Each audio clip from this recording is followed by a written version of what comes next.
Same starting line, same starting capital. Two contenders, $100,000 deployed today, May 2026, into a Canadian index ETF tracking the TSX composite, total return reinvested. The same $100,000 deployed into a $500,000 condo in a mid-tier Canadian market, meaning $100,000 down, $400,000 mortgaged at the current 5-year fixed rate of 4.5%. Real Canadian rental yields, real maintenance costs, real property tax, and the specific tax treatment each asset receives when sold. Nathan here. We will check the score at 5-year checkpoints. At each checkpoint, one of them is ahead. The lead changes more than once. By year 25, there is a winner, but the margin is smaller than either side of this debate likes to admit. Race begins now. The rules, both transparent, both stress-tested against current Canadian numbers, not optimistic ones. The TSX Composite Index has delivered roughly 8% annualized total return over the past 25 years, with dividends reinvested. That is the long-run benchmark. The contender on the stock side is a low-cost index ETF, XIC, ZCN, or HXCN, buy and hold, no trading, no behavioral mistakes assumed, held in a non-registered account, so the tax treatment matches the rental property. No TFSA shelter, no RRSP deferral. Both contenders pay the same capital gains rate at the finish. The condo costs $500,000, 20% down. Mortgage of $400,000 at 4.5-year amortization.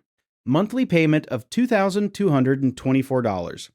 Annual servicing of $26,688. Property tax at 1% of assessed value. Condo fees at $600 per month or $7,200 per year, the national average for a 700 to 900 square foot unit. Maintenance and insurance budget, $5,000 per year. Vacancy reserve, 5% of gross rent. The gross rental yield in Canada sits at 5.72% nationally as of Q1 2026. Rental income is taxed as ordinary income at the investor's marginal rate. Mortgage interest is deductible against rent. The property sells at year 25 with a 5% real estate commission and capital gains calculated against the original $500,000 cost basis. The capital gains inclusion rate stays at 50% in 2026. The proposed 2/3 rate was canceled by the Carney government in March 2025. The condo does not qualify for the principal residence exemption. It is an investment property. The full gain is taxable. Closing costs on the condo, roughly $10,000 across land transfer tax, legal fees, inspection, and title insurance. Stocks 0 commissions on most platforms now. That is the rulebook. Now we run year 1. The condo gets off to a slow start. Closing costs, vaporized $10,000 on day 1. Rent comes in at $28,600. Operating costs eat $17,600 across property tax, condo fees, maintenance, insurance, and vacancy. Net operating income, $11,000. Mortgage interest in year 1 alone runs $17,800. Principal repaid runs $8,900. Net cash flow out of pocket, negative $15,690. Stocks have no such friction. The TSX returns 8% in year 1. $100,000 becomes $108,000. No cash injections required. No tenants to manage. The condo's property value rises 3.5% to $517,500. Mortgage balance drops to $391,100. Gross equity, $126,400.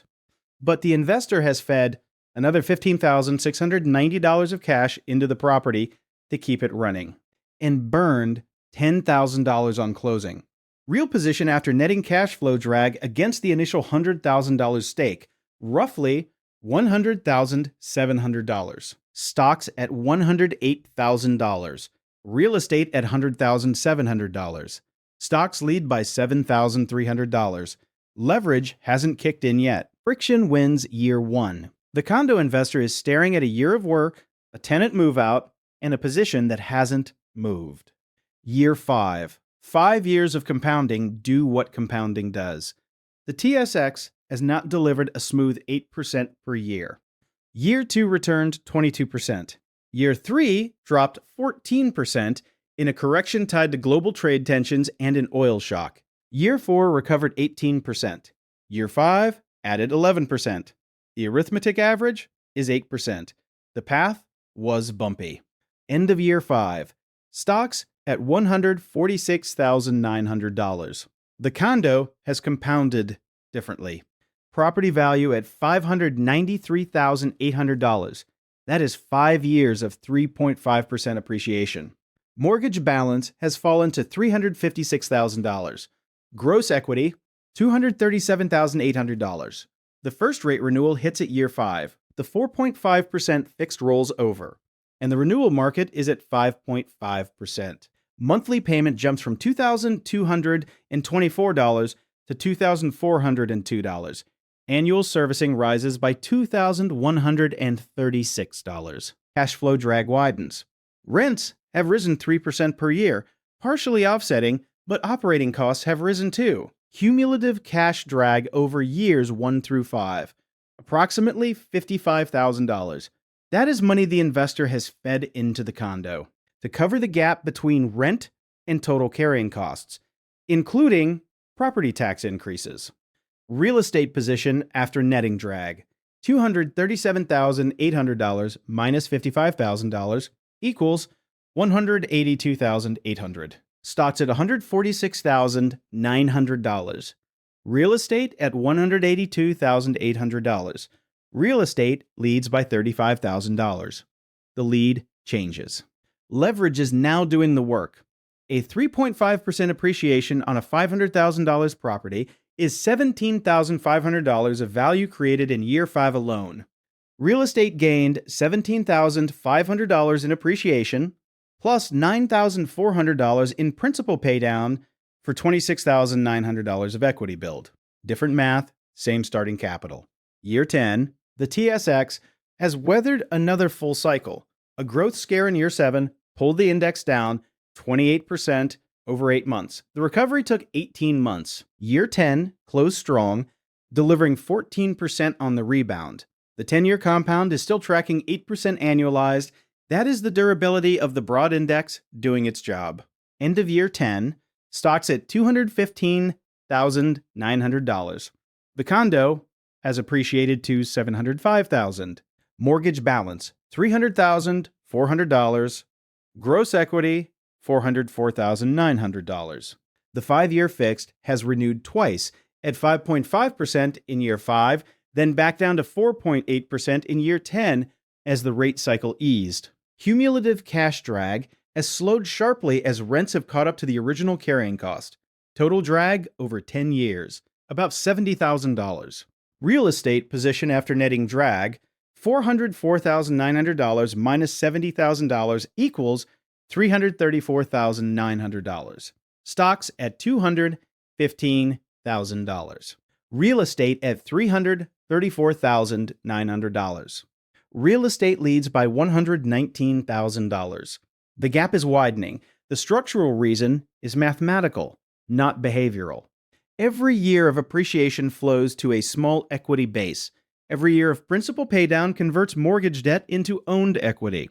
Both compound. Stocks compound at 8% on the full balance. Real estate compounds at 3.5% on a balance 5 times larger than the equity invested. The math works in real estate's favor during the long middle innings of a leveraged hold. That is the full force of leverage. It cuts both ways. In a year of price decline, real estate would lose 5 times faster on equity. The TSX, by contrast, can never go below 0. The condo investor with a mortgage can.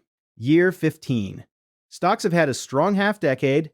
The TSX has averaged closer to 9% over years 11 through 15, helped by a Canadian energy and materials boom in the second half of the cycle. End of year 15, stocks at $317,200. The condo has appreciated to $838,300. Mortgage balance, $235,000. Gross equity, $607,800. Cumulative cash drag over 15 years, about $75,000. Drag has plateaued and is now reversing as rents fully cover all costs and then some. The investor is finally at neutral cash flow. A special assessment hits at year 13. The condo board approves a $12,000 levy per unit for window replacement and elevator modernization. The reserve fund was underfunded. The investor pays in cash. That is added to the cumulative drag figure. Real estate position after netting drag, $607,800 minus $75,000 equals $532,800. Stocks at $317,200. Real estate at $532,800. Real estate leads by $215,600. A correction is coming. Year 18 brings a Canadian housing correction. Condo prices nationally fall 12% over 18 months as immigration policy tightens and supply outruns demand. The contenders condo drops from $920K down to $810K. Stocks, meanwhile, climb 22% during the same window as capital rotates out of housing and into equities. Real estate equity at year 18 trough, $810,000 minus $200,000 mortgage equals $610,000.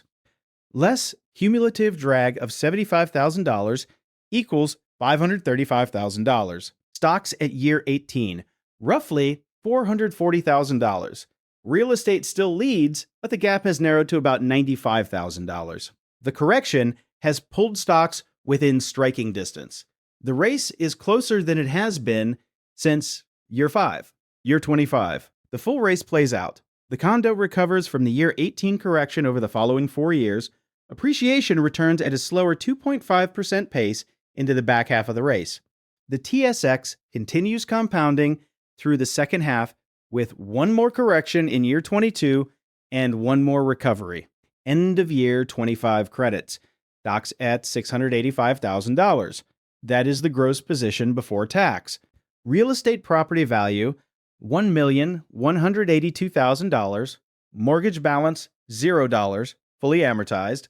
Gross equity, $1,182,000. Cumulative cash drag over the full 25 years, $50,000 net.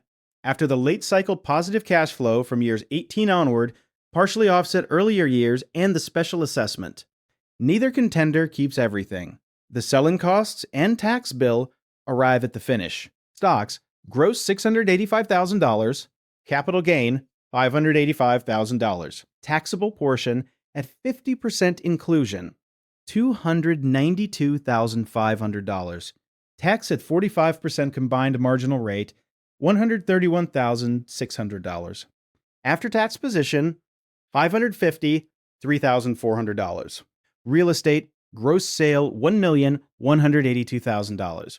Real estate commission at 5%, $59,100. Net proceeds, $1,122,009. Capital gain calculated against the $500,000 cost base, $622,900. Taxable portion at 50% inclusion, $311,400. And 50, tax at 45%, $140,200. After-tax proceeds, $1,982,700. Less cumulative cash drag of $50,000, $932,700. Final tally. Stocks at $553,400. Real estate at $932,700.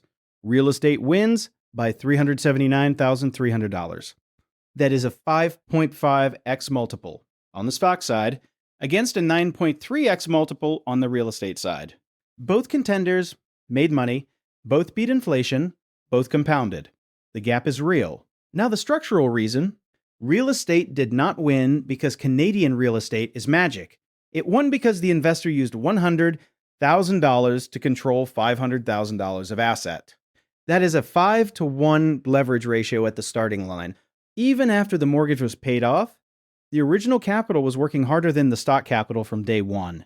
A 3.5% appreciation on $500,000 produces more absolute dollars than an 8% return on $100,000 for the first several years of the race.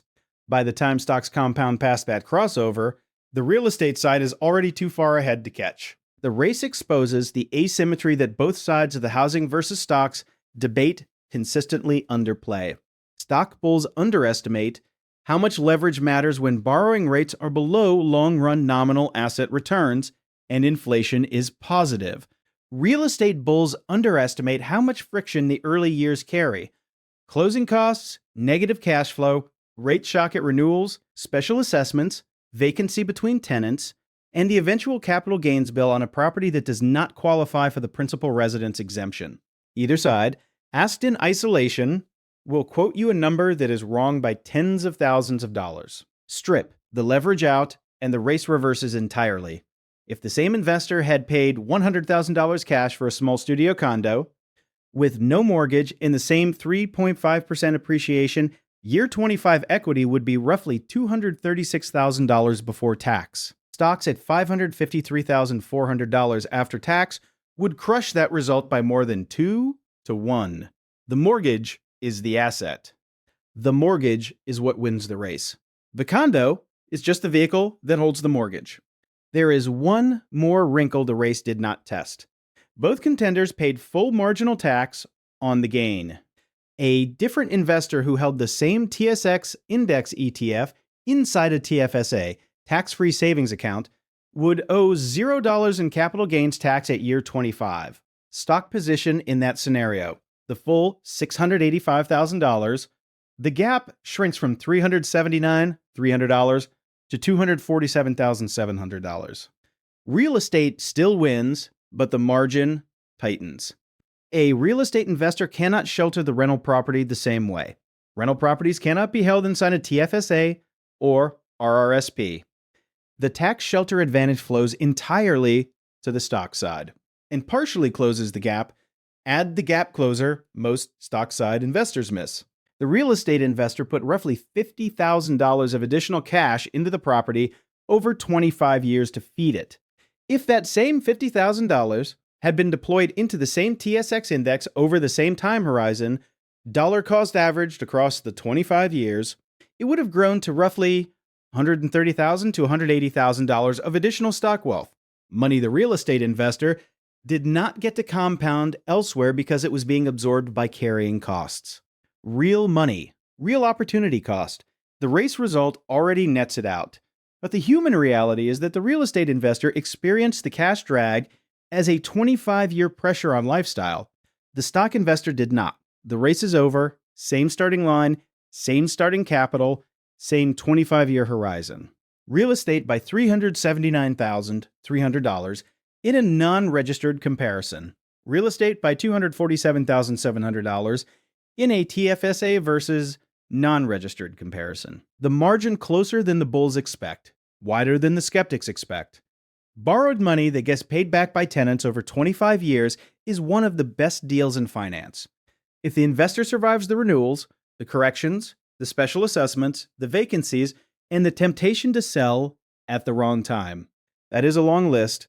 Most real estate investors do not make it to year 25 with the same property. The average hold period in Canada is closer to 8 to 12 years, which is right inside the window where the leveraged advantage is still building. And stocks would still be ahead on an after-friction basis.